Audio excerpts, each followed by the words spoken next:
কোনো মানুষ কি বরফে জমে যাওয়ার পর আবার জ্যান্ত হতে পারে? চিকিৎসা বিজ্ঞানকে রীতিমতো বুড়া আঙুল দেখিয়ে -30°C ঠান্ডায় জমে যাওয়া এক তরুণী যখন চোখ খুললো, ডাক্তাররাও ভয় পেয়ে গেল।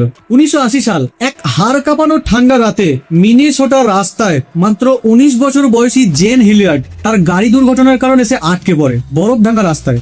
সাহায্যের আশায় হাঁটতে হাঁটতে ক্লান্ত জেন তার বন্ধুর বাড়ির দরজার ঠিক কয়েক হাত দূরে অজ্ঞান হয়ে পড়ে যায়। নিস্তব্ধ রাস্তাঘাট, কেউ কোথাও নেই। টানা 6 ঘন্টা সেখানে সে পড়ে থাকে। পরদিন সকালে স্থানীয়রা যখন তাকে উদ্ধার করে, তখন সে একটি পাথরের মূর্তিতে পরিণত হয়েছে, বরফের মূর্তিতে পরিণত হয়েছে। এমনকি তার চোখের মণি শুদ্ধ জমাট বেঁধে গেছে বরফে। আর চামড়া এতটাই শক্ত হয়ে গেছিল যে ডাক্তাররা চাইলেও তাকে ইঞ্জেকশন দিয়ে আর ঠিক করতে পারছিল না, মানে ইঞ্জেকশনের সুচ ঢুকছিলই না, এতটাই শক্ত ছিল। অবশেষে ডাক্তাররা হিটিং প্যাড দিয়ে তার শরীর গরম করতে শুরু করলো। কয়েক ঘন্টা পর যখন হিটিং প্যাড দিয়ে তার শরীর মোটামুটি নর্মাল অবস্থায় চলে এসেছে, হঠাৎ সে চোখ খুললো আর জোরে জোরে নিঃশ্বাস নিতে লাগলো।